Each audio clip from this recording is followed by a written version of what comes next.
శాసనాలు అయిపోయినాయి అన్న. శాసనాలు అయిపోయినాయి. ఇప్పుడు రెండో టాపిక్ వచ్చేసి నాణ్యాలు, ఆధారాలలో నెక్స్ట్ టాపిక్ వచ్చేసి నాణ్యాలు అన్నమాట, కాయిన్స్. ఓకేనా, కాయిన్స్ అన్నమాట, వెరీ వెరీ ఇంపార్టెంట్. సో నవీన చోళుల చేత ముద్రించబడినటువంటి నాణ్యాలు. ఓకేనా, సో ఎవరి నాణ్యాలు వెలుగులోకి వస్తున్నాయంటే, సో ఒకటి మొదటి రాజరాజు అనమాట. మొదటి రాజరాజు అన్నమాట. ఈ మొదటి రాజరాజునే ఏమని పిలుస్తామంటే, ఓకేనా, రాజరాజ దేవుడు అని కూడా పిలుస్తాం. రాజరాజ దేవుడు అనేటువంటి పేరుతో కూడా పిలుస్తాం అనమాట. ఓకేనా, సో రాజరాజ దేవుడు అంటాం. కానీ ఇతని యొక్క రియల్ నేమ్ ఏంటంటే అరుల్మౌళివర్మన్ అంటాం.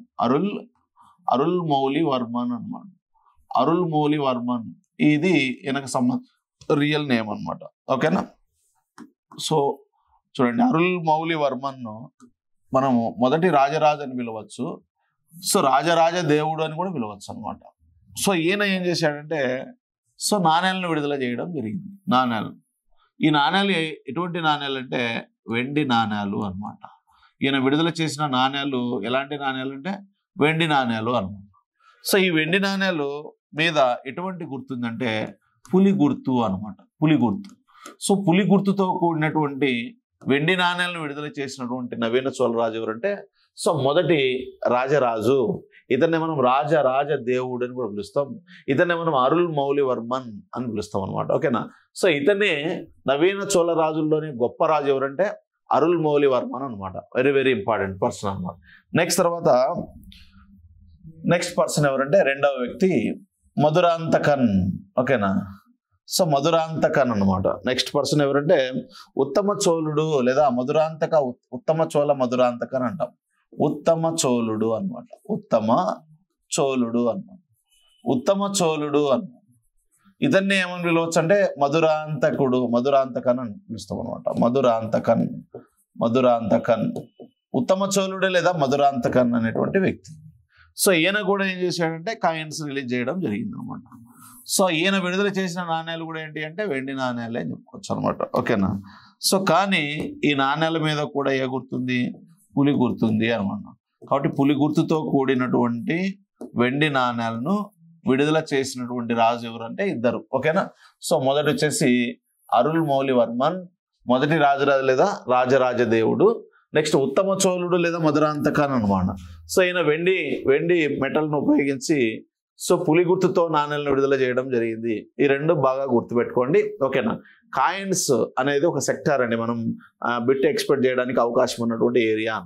సో అందుకే చూడండి, నాణ్యాలు అన్నప్పుడు నాణ్యాల మీద ఏ సింబల్స్ ఉన్నాయి, ఆ నాణ్యాలు దేనితో తయారు చేయబడినాయి, గోల్డ్ కాయిన్సా, సిల్వర్ కాయిన్సా, కాపర్ కాయిన్సా, సో అలా ఏ మెటల్ని యూజ్ చేశారు దాని యొక్క తయారీలో, సో ఎవరు వేయించారు, ఓకేనా, అనేది మనం గమనించాల్సినటువంటి అంశం అనమాట. ఓకేనా, సో నవీన చోళుల కాలంలో మనకు నాణ్యాలు బయలుపడడం జరిగింది. ఆ నాణ్యాలు వెండి నాణ్యాలని తెలుస్తున్నాయి. ఈ వెండి నాణ్యాల మీద పులి గుర్తుంది.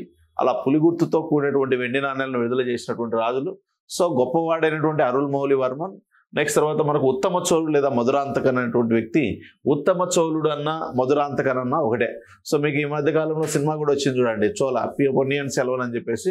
ఆ శాసనం ఆ యొక్క సినిమాలో మనకి ఈ క్యారెక్టర్ అనేది ఉంది. ఉత్తమ చోళుడని మధురాంతకన్ అనేటువంటి పేరుతో పిలుస్తాం మనం అతన్ని. ఓకేనా, సో ఇది మనకి నాణ్యాలకు సంబంధించినటువంటి విషయాలు అనమాట. నెక్స్ట్ మూడవ అంశం ఏంటంటే సో గ్రంథాలు చూద్దాం. గ్రంథాలు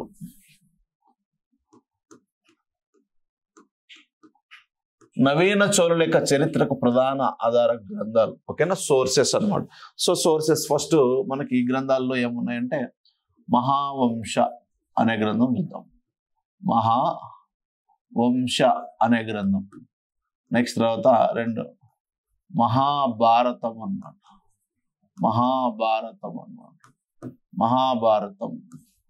మహాభారతం తర్వాత మనకి సో ది పెరిప్లస్ అన్నమాట. ది గైడ్ టు జాగ్రఫీ అన్నమాట. ది గైడ్ టు జాగ్రఫీ అన్నమాట. సో నెక్స్ట్ తర్వాత వచ్చేసి the guide to geography indica అన్నమాట. ఇండికా గ్రంథం. నెక్స్ట్ తర్వాత తౌజు కవా తౌజుకవ. ఓకేనా, తౌజుకవ అనమాట. చౌజుకవ, తౌ కాదు, చౌజుకవ. నెక్స్ట్ లాస్ట్ వచ్చేసి మనకి కళింగ పట్టుపార అని, కళింగ పట్టు పార అని. నెక్స్ట్ తర్వాత శైవ వైష్ణవ గ్రంథాలు అన్నమాట. వీళ్ళ కాలం నాటి ప్రముఖ వీళ్ళ గురించి సమాచారం ఇచ్చినటువంటి గ్రంథాలుగా మనం చెప్పడం జరుగుతుంది అన్నమాట. సో ఫస్ట్ గ్రంథం పేరు మహావంశ అనమాట. ఓకేనా, ఫస్ట్ గ్రంథం పేరు ఏం పేరు అంటే సో మహావంశ అనమాట.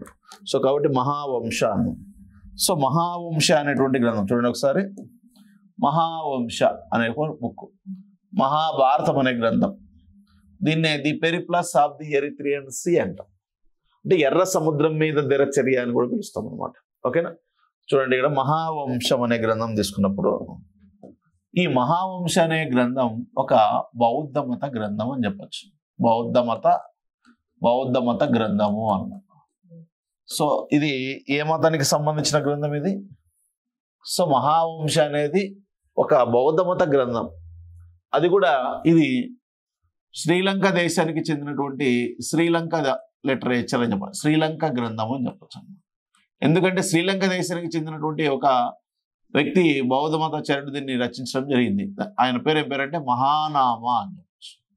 మహానామ. ఓకేనా, చూడండి మహావంశం అంటానే మీకు గుర్తు రావాల్సిన అంశం ఏంటంటే ఇది బౌద్ధ మతానికి సంబంధించిన గ్రంథం అని. ఈ గ్రంథాన్ని శ్రీలంక దేశానికి చెందినటువంటి మహానామ అనేటువంటి వ్యక్తి ఈ గ్రంథాన్ని సంకలనం చేశాడు. సో మరి ఈ గ్రంథం ఏం చెప్తా ఉందంటే క్రీస్తు పూర్వం 2వ శతాబ్దంలో ఓకేనా, 2వ శతాబ్దంలో సో చోళులు అనేటువంటి వారు ఉండేవారని, ఓకేనా, చోళులు అనేటువంటి వారు ఉండేవారని ప్రస్తావించింది అనమాట. ఓకేనా, సో మహావంశం అనేటువంటి గ్రంథం ఓకేనా సింహాల దేశాన్ని సో క్రీస్తుపురం 2వ శతాబ్దంలో ఓకేనా క్రీస్తుపురం 2వ శతాబ్దంలో చోళులు అనేటువంటి వారు సో దక్షిణాపథంలో అంటే తమిళ దేశంలో ఉన్నట్లు సో వాళ్ళు సింహాల దేశాన్ని ఓకేనా సింహాల దేశంకో ఆ దేశానికి మధ్య సో వర్తక వాణిజ్యాలు ఉండడందే కాకుండా వాళ్ళ మధ్య యుద్ధాలు కూడా జరిగినట్లుగా మనకు తెలుస్తూ ఉంది అని. సో మహావంశం అనే గ్రంథం ఇది ఒక బౌద్ధ మతానికి సంబంధించిన గ్రంథం ఓకేనా. సో దీన్ని సంకలనం చేసింది ఒక శ్రీలంక దేశానికి చెందినటువంటి మహానామ అనేటువంటి వ్యక్తి ఈ గ్రంథాన్ని సంకలనం చేయడం జరిగింది ఓకేనా. సో అంతేకాకుండా ఈ గ్రంథం ప్రకారం క్రీస్తుపూర్వం 2వ శతాబ్ద కాలంలో ఓకేనా చోళులు పరిపాలించినట్టు ప్రస్తావిస్తూ ఉంది. ఈ చోళుల్లో ప్రముఖ రాజు ఎవరంటే ఏలాదుడు అనమాట. ఓకేనా, ఏలాదుడు అనే చోళరాజు పరిపాలన చేస్తూ శ్రీలంకపై దాడి చేసినట్లుగా ప్రస్తావించింది అనమాట. చూడండి ఇక్కడ మహావంశం అనే గ్రంథం ఒక బౌద్ధ మతానికి సంబంధించిన గ్రంథం ఓకేనా. ఈ గ్రంథం శ్రీలంక దేశానికి చెందినటువంటి మహానామ ఈ గ్రంథాన్ని సంకలనం చేశాడు అనమాట ఓకేనా. సో ఈ గ్రంథం ప్రకారం క్రీస్తుపూర్వం 2వ శతాబ్దంలో సో దక్షిణ దేశంలో అది కూడా తమిళ దేశంలో చోళులు పరిపాలిస్తున్నారని ఆ చోళరాజుల్లో ప్రముఖుడు ఎవరంటే ఏలాదుడు అనేటువంటి చోళరాజు ఉండేవాడు. ఆయన సింహాలంపై దాడి చేసినట్లుగా ఆయన చేసిన దాడిని గురించి సో ఇక్కడ సింహాల గ్రంథమైనటువంటి మహావంశ ప్రస్తావించడం జరుగుతూ ఉంది అనమాట. నెక్స్ట్ తర్వాత మహాభారతం తీసుకున్నప్పుడు ఈ మహాభారతాన్ని సో రచించినటువంటి వ్యక్తి ఎవరో అని అడుగుతాం. మహాభారతాన్ని సంస్కృత భాషలో వేదవ్యాసుడు సంకలనం చేయడం జరిగింది. ఎవరు రచించారు? వేదవ్యాసుడు అనమాట. సో వేదవ్యాసుడు అనేటువంటి వ్యక్తి ఈ గ్రంథాన్ని సంకలనం చేయడం జరిగింది. వేదవ్యాసుడు ఓకేనా. ఏ భాషలో సంకలనం చేశాడంటే సంస్కృత భాషలో ఈ గ్రంథాన్ని సంకలనం చేయడం జరిగింది ఓకేనా. సో మహాభారత గ్రంథం వాస్తవంగా సో సంస్కృత భాషలో ఉన్నటువంటి హిందూ మత గ్రంథం అనమాట. దీన్ని పంచమ వేదం అని కూడా పిలుస్తాం అనమాట. జయ సంహిత అనేటువంటి పేరుతో కూడా పిలుస్తాం. చూడండి ఇక్కడ సో సంస్కృత భాషలో వేదవ్యాసుడు రచించబడినటువంటి గ్రంథం మహాభారతం. ఈ మహాభారతానికి గల పేర్లు ఏంటంటే జయ సంహిత అని పిలవచ్చు, జయ సంహిత ఓకేనా, జయ సంహిత అని పిలవచ్చు. నెక్స్ట్ తర్వాత పంచమ వేదం అని కూడా పిలవచ్చు అనమాట. పంచమ వేదం అని కూడా పిలవచ్చు అనమాట. సో పంచమ వేదం అని జయ సంహిత అని పిలవచ్చు అనమాట. మహాభారతం. సో ఈ మహాభారతాన్ని ఏం చేస్తామంటే మహాభారతాన్ని తెలుగులోకి ట్రాన్స్లేట్ చేసింది ఎవరు అని అడుగుతాం అనమాట, తెలుగులోకి. ఓకేనా. నెక్స్ట్ తర్వాత ఇదే మహాభారతాన్ని కన్నడ భాషలోకి ట్రాన్స్లేట్ చేసింది ఎవరు అన్నప్పుడు సో తెలుగు భాషలోకి ట్రాన్స్లేట్ చేసింది ముగ్గురు. నన్నయ్య నెక్స్ట్ నన్నయ్య తర్వాత తిక్కన తర్వాత ఎర్రాప్రగడ ఇతన్ని మనం ఎర్రన అని కూడా పిలవచ్చు అనమాట. ఇలా ఈ ముగ్గురు కవిత్రయం ఏం చేస్తుందంటే సో ఈ ముగ్గురి కవిత్రయము సో ఈ మహాభారతాన్ని సంస్కృతము నుంచి తెలుగులోకి ట్రాన్స్లేట్ చేయడం జరిగింది అనమాట. ఓకేనా. సో అంతేకాకుండా మహాభారతాన్ని కన్నడ భాషలోకి ట్రాన్స్లేట్ చేసినటువంటి వ్యక్తి ఎవరంటే పంపడు. ఓకేనా, పంపడు అనమాట, పంపడు లేదా పంప కవి అనమాట. సో ఏ పేరుతో అంటే విక్రమార్జున విజయం అనేటువంటి పేరుతో సో ట్రాన్స్లేట్ చేయడం జరిగింది. ఓకేనా. అందుకే దాన్ని పంప భారతం అని కూడా పిలుస్తాం. విక్రమార్జున విజయాన్ని పంప భారతం అనేటువంటి పేరుతో కూడా పిలుస్తాం. అలాంటి మహాభారత గ్రంథం కూడా దేని గురించి ప్రస్తావించిందంటే చోళుల గురించి ప్రస్తావించింది అనమాట. చోళుల యొక్క ప్రస్తావన చేసినటువంటి గ్రంథం ఏదంటే మహాభారతం అని చెప్పొచ్చు అనమాట. ఓకేనా. సో మహావంశం అనే గ్రంథం సో ఏ మతానికి సంబంధించింది? బౌద్ధ మతానికి సంబంధించిన గ్రంథం. ఇది ఏ దేశానికి సంబంధించిన గ్రంథం అంటే సో మనకి ఓకేనా. సో ఇది ఏ దేశానికి సంబంధించిన గ్రంథం అంటే శ్రీలంక దేశానికి సంబంధించిన గ్రంథం. సో ఈ గ్రంథాన్ని రచించినటువంటి వ్యక్తి ఒక శ్రీలంక దేశానికి చెందిన వ్యక్తి అనమాట. ఓకేనా, బౌద్ధ మతాచార్యుడు అనమాట. సో మహానామ అనమాట. ఈ మహానామ అనేటువంటి శ్రీలంక దేశానికి సంబంధించిన వ్యక్తి సో బౌద్ధ మత గ్రంథం అయినటువంటి మహావంశ అనే గ్రంథాన్ని రచించాడు. ఈ గ్రంథంలో క్రీస్తుపురం 2వ శతాబ్దం నాటి చోళరాజు అయినటువంటి ఓకేనా ఏలాదుడు అనమాట. సో క్రీస్తుపురం 2వ శతాబ్దం నాటి చోళరాజు అనేటువంటి ఓకేనా సో చోళరాజు అయినటువంటి ఏలాదుడు గురించి ప్రస్తావించింది అనమాట. నెక్స్ట్ తర్వాత వచ్చేసి మహాభారత గ్రంథం. ఓకే, అంటే ఇక్కడ ఈ గ్రంథం ప్రకారం చోళులు ఏ కాలానికి సంబంధించిన వారంటే క్రీస్తుపురం 2వ శతాబ్ద కాలానికి సంబంధించినటువంటి వాడు అనేది గుర్తుపెట్టుకోవాలి. ఓకేనా. నెక్స్ట్ తర్వాత మహాభారతం తీసుకున్నప్పుడు మహాభారతం అనేది ఒక బౌద్ధ మత గ్రంథమా లేదా జైన మత గ్రంథమా లేదా హిందూ మత గ్రంథమా అంటేనే ఇప్పుడు దాని పేరు చెప్తానే మనం ఏ మతానికి సంబంధించిన గ్రంథమో తెలుసుకోగలగాలన్నమాట. ఓకేనా. సో కాబట్టి ఇక్కడ మహాభారతం అనేది ఒక హిందూ మతానికి సంబంధించిన బుక్ అనమాట. ఓకేనా, హిందూ మతానికి సంబంధించినటువంటి గ్రంథము అనమాట. సో ఈ గ్రంథాన్ని మనం ఎన్ని రకాలుగా పిలవచ్చు అంటే జయ సంహిత అనేటువంటి పేరుతో పిలవచ్చు, పంచమ వేదం అని పిలవచ్చు, నెక్స్ట్ తర్వాత జయ సంహిత అని, పంచమ వేదం అని, మహాభారతం అనేటువంటి పేరుతో పిలుస్తాము. సో ఈ మహాభారత గ్రంథాన్ని వాస్తవంగా దాన్ని సంకలనం చేసింది ఎవరంటే వేదవ్యాసుడు సంస్కృత భాషలో సంకలనం చేయడం జరిగింది. అలా సంస్కృత భాషలో ఉన్నటువంటి గ్రంథాన్ని తెలుగులోకి ట్రాన్స్లేట్ చేసింది ముగ్గురు అనమాట. సో నన్నయ్య, తిక్కన, ఎర్రన.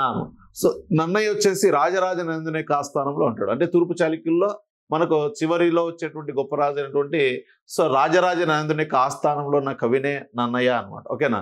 నెక్స్ట్ తర్వాత నెల్లూరు చోడవంశానికి చెందినటువంటి 2వ మనమసిద్ధి యొక్క ఆస్థానంలో ఉన్నవాడే తిక్కన అనమాట. రెడ్డి రాజుల్లో మొదటి వాడైనటువంటి ప్రళయ వేమారెడ్డి ఆస్థానంలో ఉన్నవాడు ఎర్రాప్రగడ. ఈ ముగ్గురు కలిసి ఈ యొక్క మహాభారత గ్రంథాన్ని సంస్కృతంలో ఉన్న మహాభారత గ్రంథాన్ని తెలుగులోకి తర్జమా చేయడం జరిగింది, ట్రాన్స్లేట్ చేయడం జరిగింది, మార్పు చేయడం జరిగింది అనమాట. సో అందుకే దానికి వాళ్ళను కవిత్రయంగా చెప్తాం అనమాట. నెక్స్ట్ తర్వాత వచ్చేసి మహాభారత గ్రంథాన్ని కన్నడ భాషలోకి కూడా ట్రాన్స్లేట్ చేయడం జరిగింది. కన్నడ భాషలోకి మార్చినటువంటి వ్యక్తి పేరు ఏం పేరంటే పంప కవి. మరి మహాభారత గ్రంథాన్ని కన్నడ భాషలో ఏ పేరుతో ప్రచురించడం జరిగిందంటే విక్రమార్జున విజయం అని పిలుస్తాం. విక్రమార్జున విజయం. ఈ విక్రమార్జున విజయం అనే గ్రంథం ఓకేనా గ్రంథంను రచించింది ఎవరంటే పంప కవి అనమాట.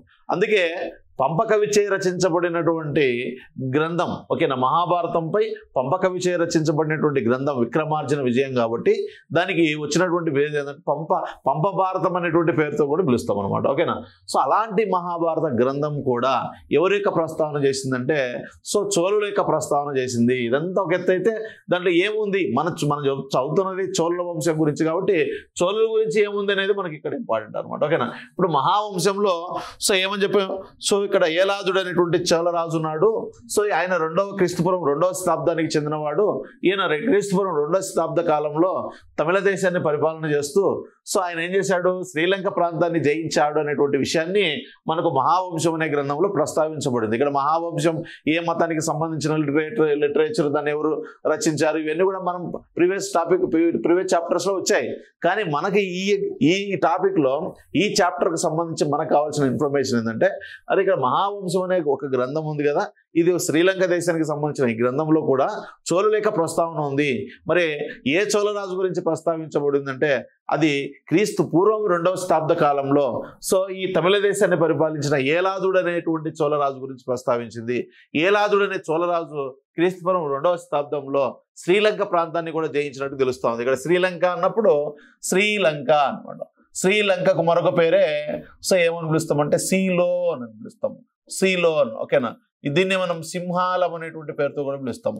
అంటే గ్రంథాల్లో మనకు ఒక్కోసారి శ్రీలంకని మెన్షన్ చేస్తుంటారు, కొంతమంది కొన్ని గ్రంథాల్లో సీలోన్ అండ్ సింహాలం, ఇలా 3 పేర్లు ఒకటేనండి. కాబట్టి శ్రీలంక దేశాన్ని జయించినటువంటి సో చోళరాజు ఎవరంటే ఏలాదుడు. కాబట్టి శ్రీలంకను జయించిన చోళరాజు అయినటువంటి ఏలాదుడు గురించి ప్రస్తావించినటువంటి గ్రంథం మహావంశ. ఆయన ఏ కాలానికి సంబంధించిన వాడు తెలుస్తుందంటే 2వ శతాబ్దం, క్రీస్తు పూర్వం 2వ శతాబ్దానికి చెందినటువంటి వాడు అనేది తెలుస్తుంది. నెక్స్ట్ మహాభారత గ్రంథం తీసుకున్నప్పుడు మహాభారత గ్రంథం వాస్తవంగా సో దాన్ని ఏ భాషలో ఉందంటే సంస్కృత భాషలో ఉంది. దాన్ని రచించిన వాడు ఎవరంటే వేదవ్యాసుడు. ఈ గ్రంథాన్ని తెలుగులోకి ట్రాన్స్లేట్ చేసింది ఎంతమంది, నెక్స్ట్ తర్వాత కన్నడ భాషలోకి ట్రాన్స్లేట్ చేసింది ఎంతమంది. సో కన్నడ భాషలో ఈ మహాభారత గ్రంథంపై పంపకవి రాసినటువంటి వ్యాఖ్యానమైనటువంటి దాన్ని ఏ పేరుతో పిలుస్తామంటే విక్రమార్జున విజయం. ఈ విక్రమార్జున విజయం అనేటువంటి గ్రంథాన్ని రచించింది పంపకవి కాబట్టి దాన్ని పంపభారతం అని పిలుస్తాము. ఇదంతా దాని గురించి తెలుసుకున్నాం. కానీ ఆ గ్రంథం ఏం చెప్పింది అంటే చోళుల గురించి చెప్పింది అను. చోళుల గురించి ఏమని చెప్పిందంటే క్రీస్తు పూర్వం 3వ, 4వ శతాబ్దాల కాలంలో సో క్రీస్తుపురం 3వ, 4వ శతాబ్దాల కాలంలో సో ఎవరు పరిపాలన చేశారు? చోళులు అనేటువంటి వారు దక్షిణ భారతదేశ భూభాగాలను పరిపాలన చేశారు. అది కూడా తమిళ భూభాగాలను క్రీస్తు పూర్వం 3, 4 శతాబ్దాలు అన్నారు. అదే మీకు మహావంశం అయితే క్రీస్తుపురం 2వ శతాబ్దం గురించి చెప్పిందాం. క్రీస్తుపురం 2వ శతాబ్దంలో చోళరాజులు ఉన్నారని, ఆ చోళరాజులో ఏలాదుడు అనేటువంటి చోళరాజు ఉన్నాడని, ఆయన సింహాల దేశాన్ని జయించాడనే విషయాన్ని సో మనకు మహావంశం చెప్పింది. కానీ ఈ గ్రంథం ఏం చెప్తుంది? టైం కొద్దిగా మనకు లేట్గా చెప్తా ఉంది. అంటే 3వ, 4వ శతాబ్దాల కాలం నాటి వారు చోళులు అనేటువంటి విషయాన్ని మనకు మహాభారతం అనేటువంటి గ్రంథాన్ని సో గ్రంథం ద్వారా తెలుస్తూ ఉంది అని చెప్పొచ్చు అనమాట. ఓకేనా. నెక్స్ట్ తర్వాత the Periplus of the Erythraean Sea అనమాట. ఓకేనా. The Periplus of the Erythraean Sea. ఓకేనా. సో ఈ గ్రంథం మనకు చాలా చాలా ఇంపార్టెంట్ ఇది. సో ఈ గ్రంథాన్ని రచించినది ఎవరు అంటాడు అనమాట. ఓకేనా. సో దీన్ని ఒక గ్రీకు రచయిత రచించడం జరిగింది. గ్రీకు రచయిత. సో ఆ గ్రీకు రచయిత ఎవరో తెలియట్లేదు.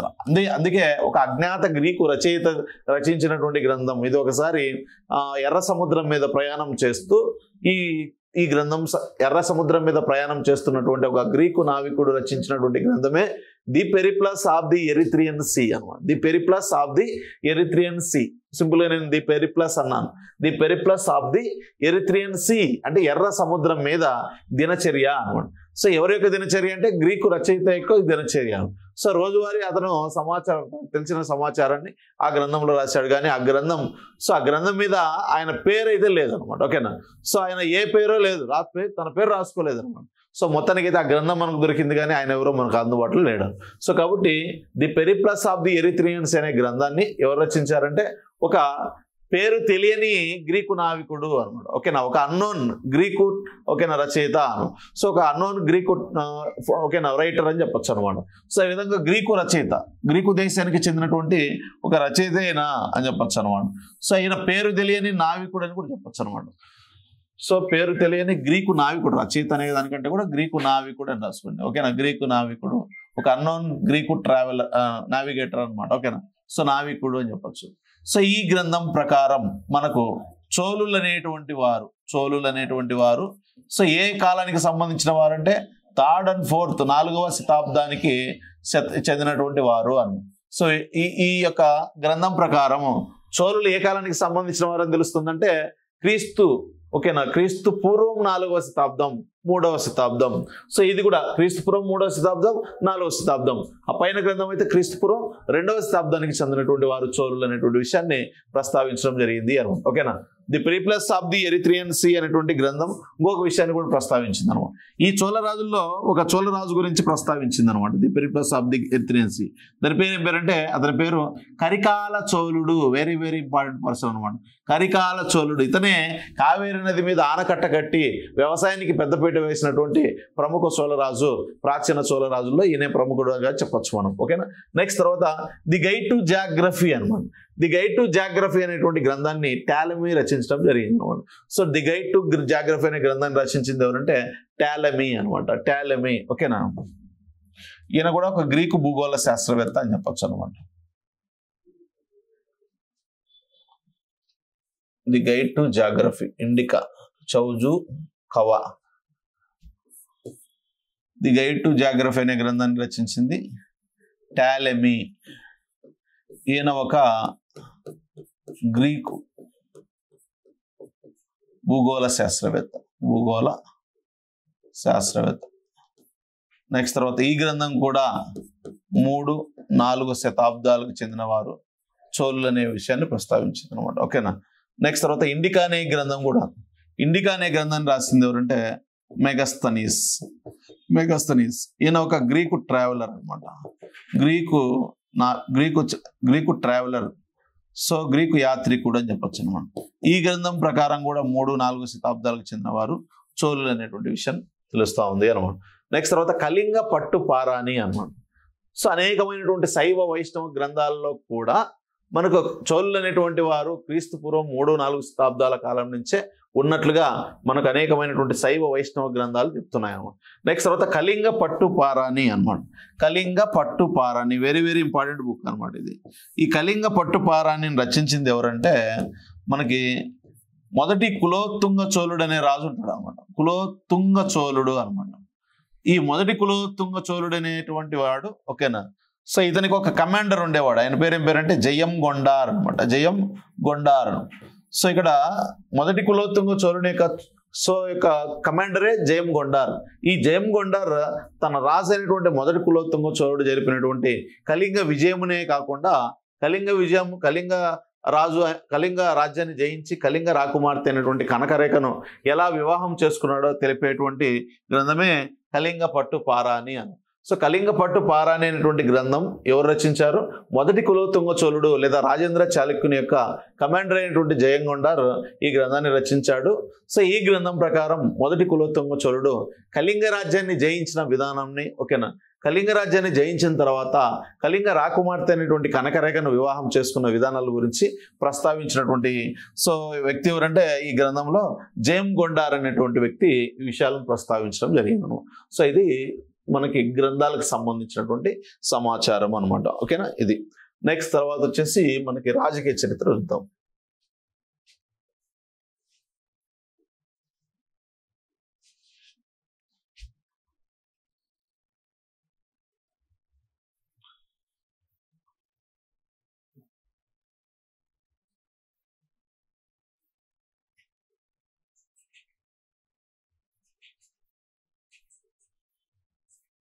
ఓకే.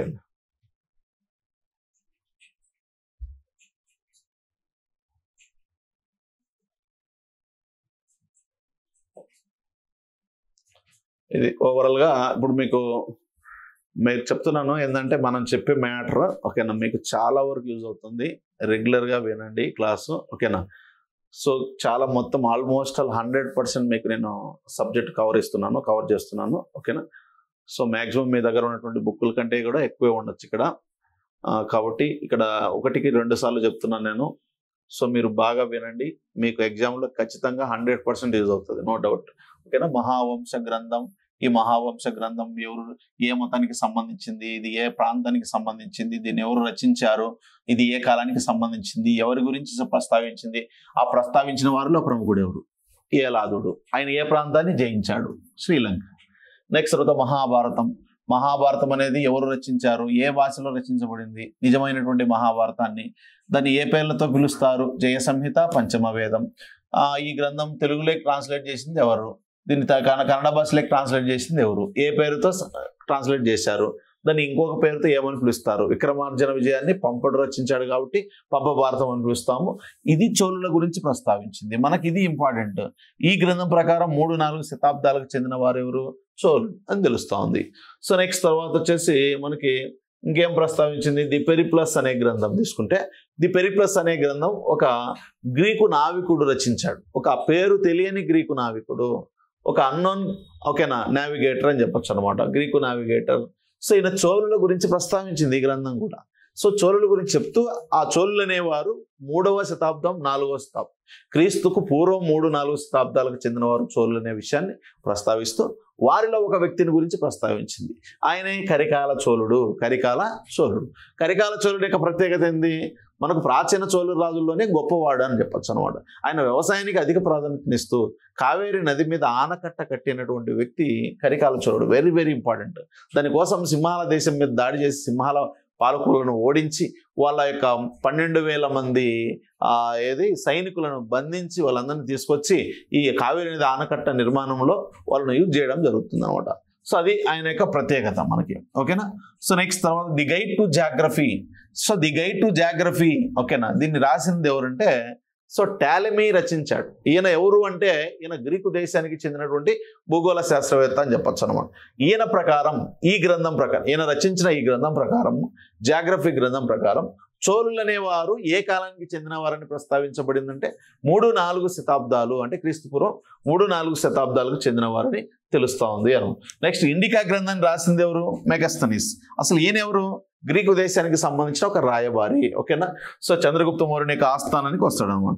సో ఈయన ప్రకారం ఈ గ్రంథం ప్రకారం 3-4 శతాబ్దాలకు చెందిన వారు చోళులు అని తెలుస్తా ఉన్నారు. నెక్స్ట్ చౌజు కవా. ఇది ఒక చైనా దేశపు గ్రంథం అనమాట. ఓకేనా. చౌజు కవా అంటే చైనా దేశానికి సంబంధించిన గ్రంథం. చౌజు కవా ఈ గ్రంథం కూడా చోళుల యొక్క ప్రస్తావన చేస్తూ ఉంది అనమాట. నెక్స్ట్ కళింగ పట్టు పారాణి అనే గ్రంథం చోళ రాజుల్లో ఒక చోళరాజు ఆయన ఎవరంటే కులోత్తుంగ చోళుడు అని. అది కూడా మొదటి కులోత్తుంగ చోళుడు. ఈ మొదటి కులోత్తుంగ చోళునికి ఒక కమాండర్ ఉండేవాడు, ఆయన జయంగొండార్. ఆ జయంగొండార్ రాసినటువంటి గ్రంథమే కళింగ పట్టు పారాణి. మరి ఏం చెప్తాను ఈ గ్రంథం అంటే సో ఈ గ్రంథం అనేది అదే మొదటి కులోత్తుంగ చోళుడు కళింగ రాజ్యం మీద చేసినటువంటి దండయాత్రల గురించి ప్రస్తావించింది అని చెప్పొచ్చు అనమాట. శైవ వైష్ణవమత గ్రంథాలు కూడా నవీన చోళుల గురించి సమాచారం ఇవ్వడం జరిగింది. ఇది మనం రొటీన్గా ఈ లిటరేచర్ అనేది మనకు ఎక్కువగా క్వశ్చన్లు అడుగుతూ ఉంటారు ఎగ్జామ్లో. సో కాయిన్స్ ఏం చెప్పుకున్నాం మనం? మొదట అదే ఉత్తమ చోళ మధురాంతకన్ ఒక వెండి నాణ్యాలు విడుదల చేశాడు. ఆ నాణ్యాల మీద పులి గుర్తులు ఉన్నాయి, పులి గుర్తుతో కూడినటువంటి నాణ్యాలు విడుదల చేశారని. నెక్స్ట్ తర్వాత మనకు గొప్పవాడైనటువంటి మొదటి రాజరాజు లేదా రాజరాజ దేవుడు లేదా అరుల్ మౌలి వర్మన్ అనేటువంటి వ్యక్తి కూడా ఒక వెండి నాణ్యాలు విడుదల చేశాడు. ఆ వెండి నాణ్యాల మీద పులి గుర్తు అనేది కనిపిస్తూ ఉంది. సో అవి గుర్తుపెట్టుకోండి. నెక్స్ట్ తర్వాత శాసనాల్లో మనకు ప్రధానంగా చాలా శాసనాలు చెప్పుకోవడం జరిగింది. సో ఒకటేమన్నాము, అశోకుని శిలాశాసనాలు చోళుల గురించి ప్రస్తావించింది. తిరునాడుంగలం శాసనము లేదా తిరుచునాపల్లి శాసనము సో విజయాలయ చోళుని గురి యొక్క ప్రస్తావన చేస్తూ ఉంది. ఆయన ఎవరంటే సో నవీన చోళ రాజ్య స్థాపకుడు అనమాట. ఉత్తరమేరూరు శాసనం, కొడంబోలూరు శాసనం కూడా మొదటి పరాంతక చోళుని యొక్క చరిత్రకు ప్రధాన శాసనాలుగా చెప్తాం. నెక్స్ట్ తర్వాత ఇంకేం చెప్పుకున్నాం మనము, బృహదేశ్వర ఆలయ శాసనం అని. నెక్స్ట్ తంజావూరు శాసనాలు మనకు మొదటి రాజరాజు యొక్క చరిత్రకు ప్రధాన ఆధారం ఉన్నాం. నెక్స్ట్ అయిన తర్వాత మనకి ఇంకేం వచ్చాయి? సో ఒకటి అది రామేశ్వరం విజయ స్తంభ శాసనం. రామేశ్వరం విజయ స్తంభ శాసనాన్ని నవీన చోళ రాజులు వేయించలేదు, కానీ రాష్ట్రకూట రాజు అయినటువంటి 3వ కృష్ణుడు వేయించడం జరిగింది అనమాట. ఓకేనా. సో ఆ శాసనం ప్రకారము మొదటి పరాంతక చోళుడు అనేటువంటి వ్యక్తి సో 3వ కృష్ణుని చేత తక్కువల యుద్ధంలో ఓడిపోయాడని చెప్పుకున్నాం అనమాట. ఓకేనా. అది మనకి యొక్క మన ఏ శాసనం? రామేశ్వరం విజయ స్తంభ శాసనం. తర్వాత వచ్చేసి అరువాలంగాడు, తిరువాలంగాడు, తిరుమలై శాసనం. ఈ 3 కూడా మొదటి రాజేంద్రుని యొక్క చరిత్రకు ప్రధాన శాసనాలుగా చెప్తాం.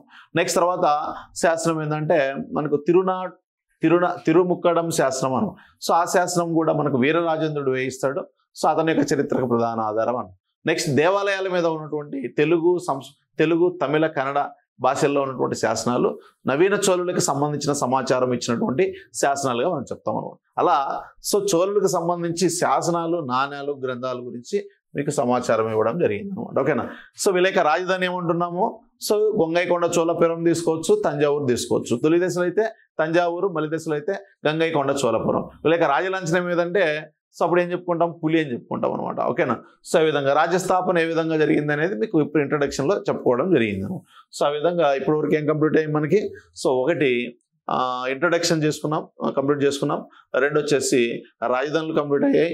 నెక్స్ట్ తర్వాత రాజలాంఛనం కంప్లీట్ అయింది. నెక్స్ట్ తర్వాత ఆధారాలు కంప్లీట్ అయ్యాయి అనమాట. ఇప్పుడు రాజకీయ చరిత్ర.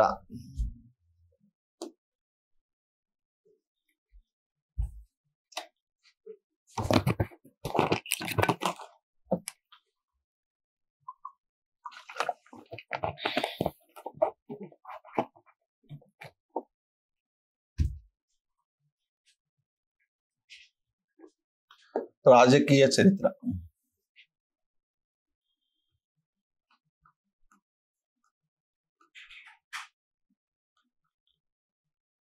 రాజకీయ చరిత్ర చూడండి. రాజకీయ చరిత్ర మనకు బాగా ఐడియా రావాలంటే ఫస్ట్ ఇలా పేర్ల మీద మనకు పట్టుండాలి. ఫస్ట్ రాజు పేరు విజయాలయ చోళుడు. విజయాలయ చోళుడు. నేను చిన్నగా రాస్తున్నాను ఎందుకంటే మొత్తం పేర్లన్నీ మనకి కింది వరకు సరిపోవట్లేదు. సో కాబట్టి సైజ్ కొద్దిగా చిన్న రాస్తున్నాను, నీట్గా చూడండి. ఇక్కడ విజయాలయ చోళుడు అన్నమాట. విజయాలయ చోళుని తర్వాత మొదటి ఆదిత్య చోళుడు అనమాట. మొదటి ఆదిత్య చోళుడు ఈయన రెండవ రాజు అన్నమాట. సో కాబట్టి విజయాలయ చోళుడు, మొదటి ఆదిత్య చోళుడు, రెండవ రాజు. నెక్స్ట్ ఈయన తర్వాత వచ్చేటువంటి వాడు ఎవరంటే మొదటి పరాంతక చోళుడు అనమాట. మొదటి పరాంతక చోళుడు.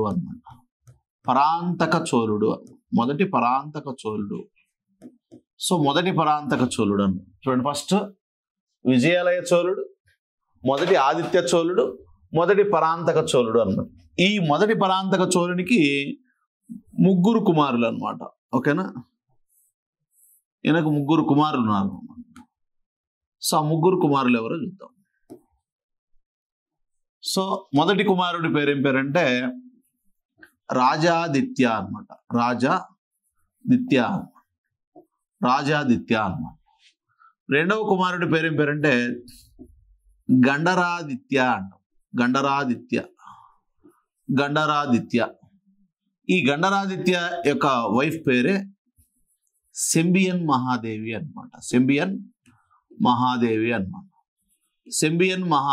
అన్నమాట. ఈ విధంగా వీళ్ళిద్దరు ఉన్నారు, భార్యాభర్తలు గుర్తుపెట్టుకోవాలి.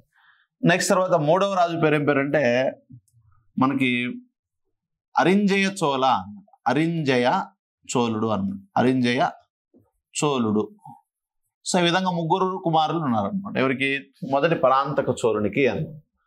సో ఈ మొదటి పరాంతక చోళుడు ఇక్కడ చూడండి, గండరాదిత్య ఉన్నాడు కదా, గండరాదిత్య. సో ఈ గండరాదిత్యకి అంటూ సెంబియన్ మహాదేవికి జన్మించినటువంటి వాడే ఎవరంటే ఉత్తమ చోళుడు అంటాం. ఉత్తమ చోళుడు అంటాం. ఏనని ఉత్తమ చోళుడు అంటాం. ఇదన్నే మధురాంతకన్ అని కూడా పిలవచ్చు అనమాట. మధురాంతకన్ అన్నమాట. ఉత్తమ చోళుడు లేదా మధురాంతకన్ ఈ పేరు గుర్తుపెట్టుకోండి. ఓకేనా, ఈ రెండు పేర్లు ఒకటేమ్మా, ఉత్తమ చోళుడు లేదా మధురాంతకన్ అనమాట. సో నెక్స్ట్ అరింజయ చోళునికి ఒక కుమారుడు ఉంటాడు అనమాట.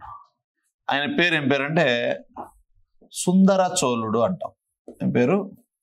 సుందర చోళుడు అనమాట. ఈ సుందర చోళుని ఇంకొక పేరుతో ఏమని పిలుస్తామంటే రెండవ పరాంతక చోళుడు అని కూడా పిలుస్తాం అనమాట. రెండవ పరాంతక చోళుడు అన్న. సో రెండవ పరాంతక చోళుని గురించి మాట్లాడతాం అన్నమాట.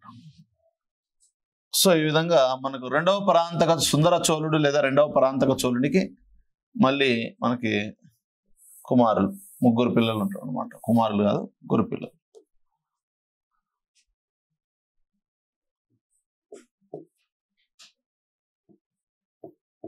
మొదటి కుమారుని పేరేం పేరంటే రెండవ ఆదిత్య కరికాలన్ అన్నమాట. రెండవ ఆదిత్య కరికాలన్ అంటే రెండవ ఆదిత్య చోళుడే, కాకపోతే ఇతన్ని రెండవ ఆదిత్య కరికాలన్ అంటాం. రెండవ ఆదిత్య కరికాలన్. చూడండి ఇక్కడ ఇక్కడ మొదటివాడు ఎక్కడ వచ్చాడు? మొదటివాడు ఇక్కడ వచ్చాడు అనమాట. ఇక్కడ రెండవ వాడు వచ్చాడు అనమాట. మొదటి పరాంతకు వచ్చాడు. ఇక్కడ మీకు రెండవ పరాంతకు వచ్చాడు. చూడండి ఇక్కడ రెండవ పరాంతకుడన్నా సుందర చోళుడన్నా ఒకటే అనమాట. నెక్స్ట్ తర్వాత ఆదిత్య కరికాలన్. ఇక్కడ ఆదిత్య చోళుడు అన్నాం చూడు. ఇక్కడ ఆదిత్య కరికాలన్ డిఫరెంట్ ఏమేం కాదు. ఇక్కడ రెండవ ఆదిత్య చోళుడు, అతన్ని మనం ఆదిత్య కరికాలన్ అని కూడా పిలుస్తాం. సో నెక్స్ట్ ఇక్కడ ఎవరంటే కుందవాయి అనమాట. కుందవాయి.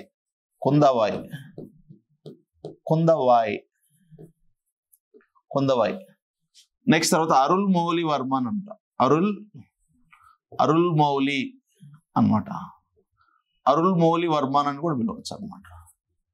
ఈ అరుల్మౌలి వర్మన్కి మళ్ళీ ఇద్దరు పిల్లలు ఉంటారు అనమాట ప్రముఖంగా.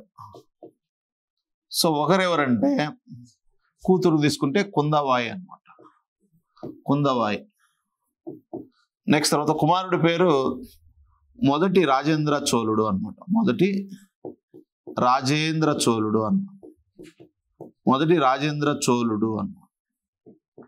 మొదటి రాజేంద్ర చోళుని తర్వాత వచ్చినటువంటి వాడు రాజాది రాజా, రాజాది రాజా అన్నమాట. రాజాది రాజా తర్వాత రెండవ రాజేంద్ర చోళుడు, రాజాది రాజా. నెక్స్ట్ తర్వాత రెండవ రాజేంద్ర చోళుడు, రెండవ రాజేంద్ర చోళుడు అనమాట. సో ఈ రెండవ రాజేంద్ర చోళుని తర్వాత వచ్చినటువంటి వాడే ఎవరంటే మనకు వీర రాజేంద్రుడు అనమాట, వీర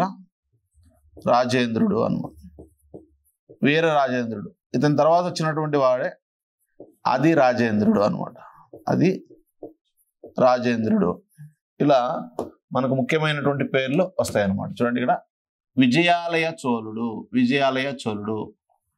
నెక్స్ట్ మొదటి ఆదిత్య చోళుడు అనమాట, మొదటి పరాంతక చోళుడు అనమాట, రాజాదిత్య అనమాట, గండరాదిత్య అంటాం, అరింజయ చోళ అంటాం. సో కాబట్టి విజయాలయ చోళుడు ఆయన కుమారుడు, మొదటి ఆదిత్య చోళుని కుమారుడు, మొదటి పరాంతక చోళుడికి ముగ్గురు కుమారులు. సో మొదటివాడు రాజాదిత్య, రెండవవాడు గండరాదిత్య, మూడవవాడు అరింజయ చోళుడు అనమాట, సో ఇక్కడ రాజాదిత్య అనేటువంటి వ్యక్తి మనకు మూడవ యుద్ధం, మొదటి పరాంతక చోళునికి రాష్ట్రకూట రాజు అయినటువంటి మూడవ కృష్ణునికి ఒక యుద్ధం జరిగింది కదా.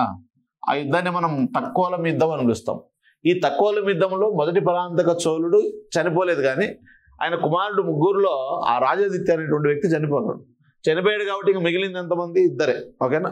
మొదటి వాడు ఎవరంటే గండరాదిత్య, మూడవ వాడు అరింజయ చోళుడు అనమాట.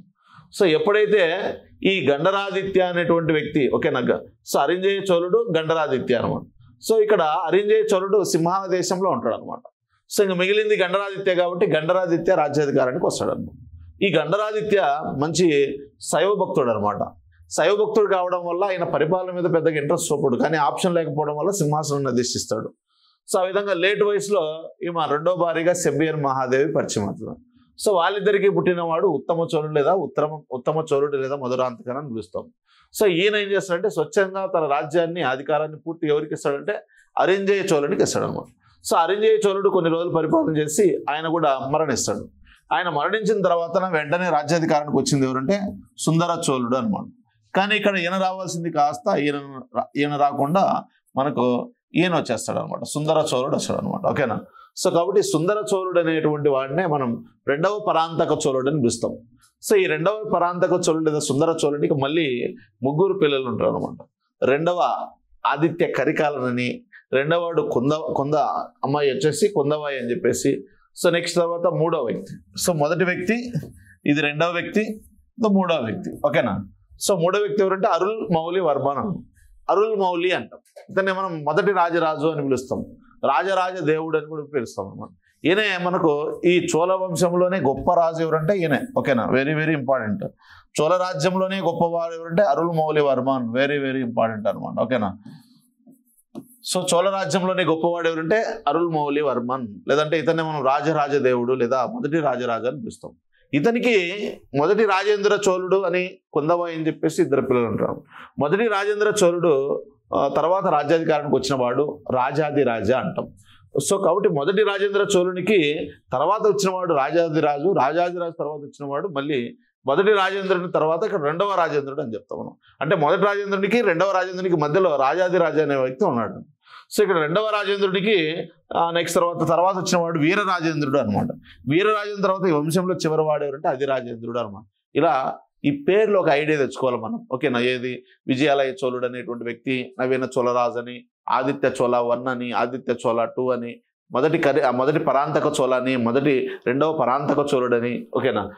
నెక్స్ట్ ఇంకేం చెప్పుకున్నాం, మొదటి రాజేంద్ర చోళుడని, రెండవ రాజేంద్ర చోళుడని, నెక్స్ట్ తర్వాత రాజరాజ దేవుడని, ఈ పేర్లన్నీ కూడా మనకు వంట పట్టాయి. ఇప్పుడు మనం ఏం చేయాలి, సరౌండింగ్ రూరల్స్ ఎవరెవరినో తెలుసుకొని సో వాళ్ళ గురించి చదువుకుంటూ వచ్చినట్లయితే పూర్తిగా మీకు ఈ నవీన చోళ రాజవంశం గురించి పూర్తి పట్టు వచ్చే అవకాశం ఉంది, ఓకేనా. సో కాబట్టి నవీన చోళుల్లో ఎవరి తర్వాత ఎవరు అనేటువంటి స్ట్రక్చర్ సో మీకు బాగా అర్థమైందని అనుకుంటున్నాను నేను, ఓకేనా.